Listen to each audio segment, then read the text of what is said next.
Hello everyone. I'm going to today just share some insights into a cybersecurity summit that I got the opportunity to go. This was basically this happens every year, and this year the theme was primarily, as everyone can imagine, it was AI, how AI intersects with the cybersecurity, how the use of AI, it's everyone is using it, right? And we all need it, but how does it affect cybersecurity? Does it, make it more difficult for us to deal with cybersecurity while we are using AI agents, or while we are using AI? Like, for example, if you're using ChatGPT or if you're using any other chat boxes, are you by accident sharing some information that is your personal data? Because whatever you ask in there, the questions that goes in the on the web. So some of the concerns, and then how we can make sure that we don't uh, leak our information by accident so that it can get into the wrong hands. So that was the main theme. So there were a lot of good speakers. There was Dr. Ron Ross.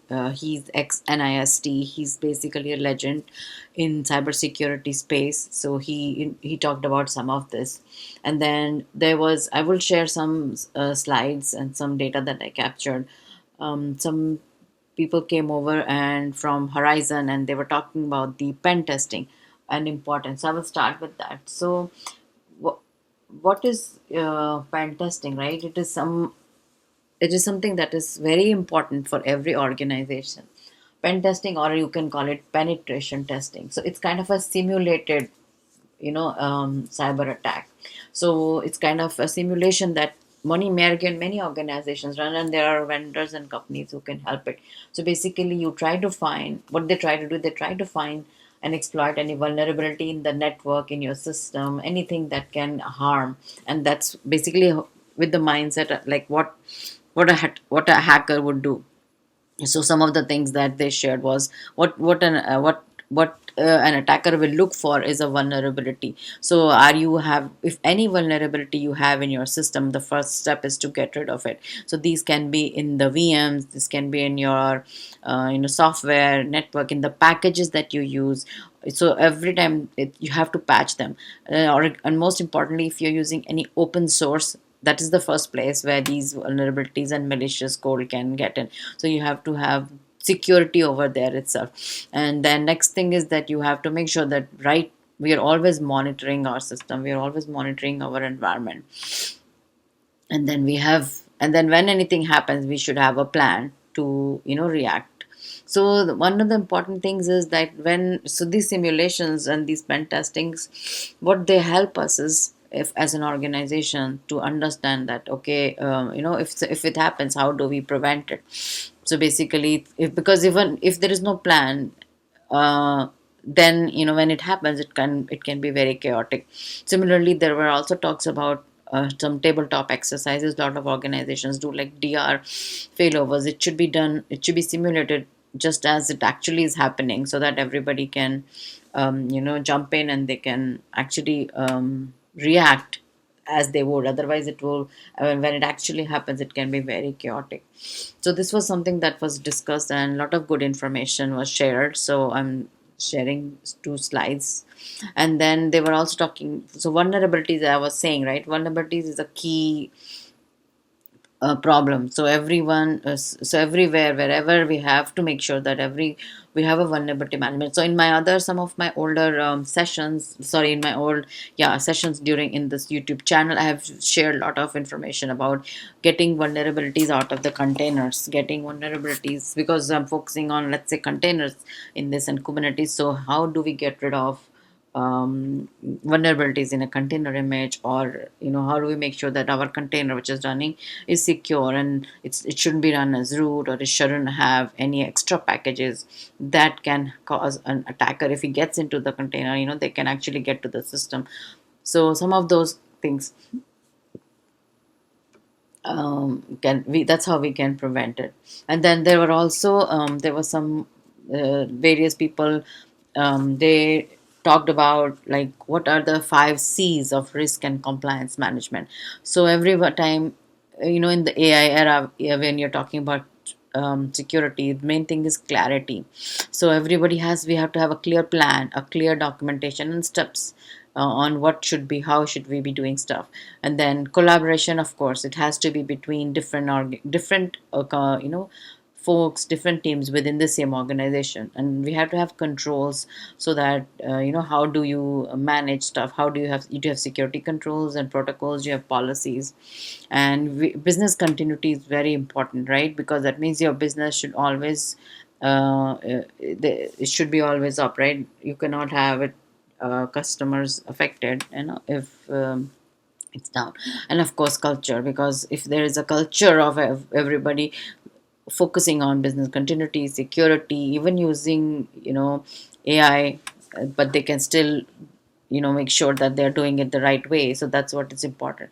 And one of the things they were sharing is that since the chat gpt came in, there have been research which shows that the phishing attacks have gone up by 4,000%, which is a huge number. And then how it can be done is like, because it's just an AI, it gets information. So like if you post something on LinkedIn or any social media, and then it can get information from there, and it can detect your email address very easily, right, from LinkedIn, from your organization.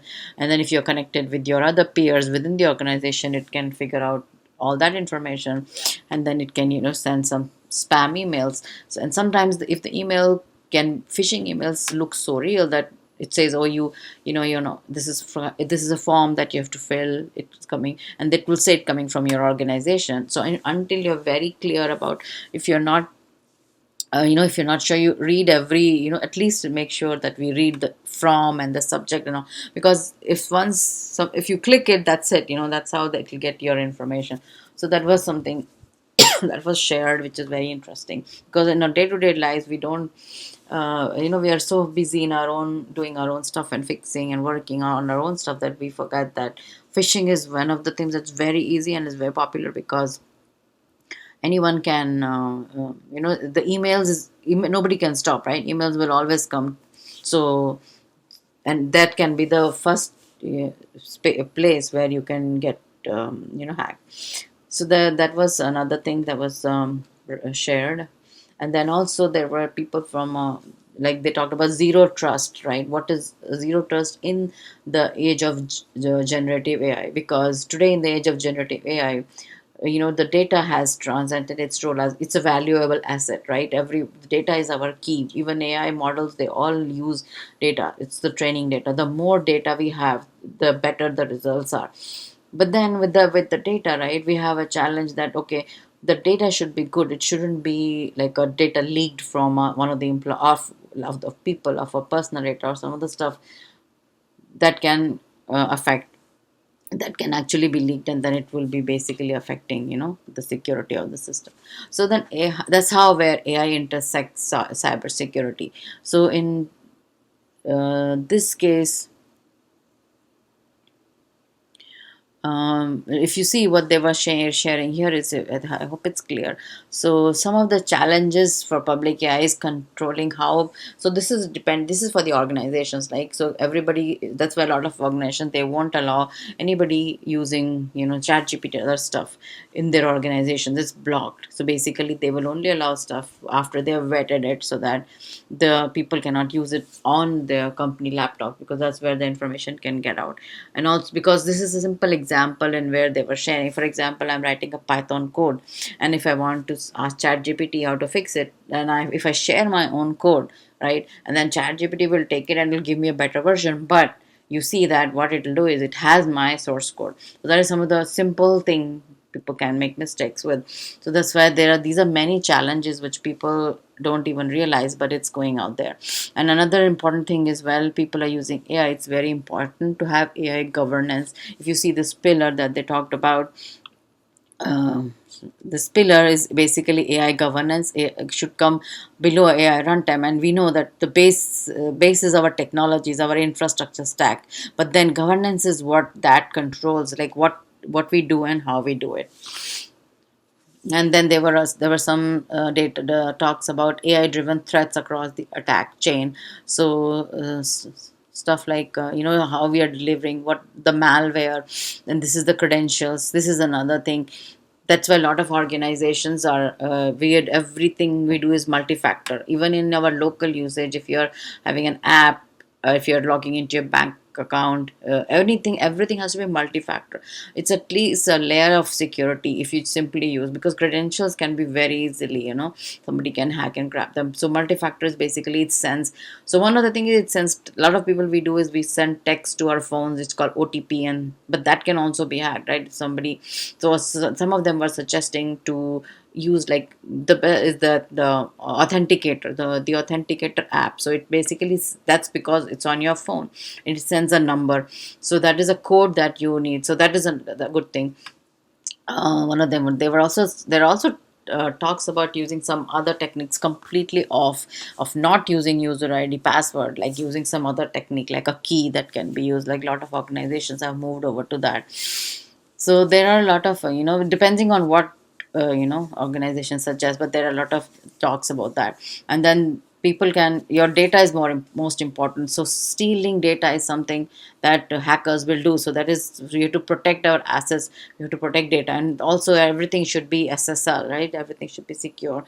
So like it should so that it's all encrypted.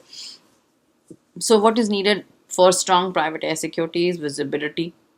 We need to make sure we know we have visibility into whole environment. That's the most important thing. Next is access.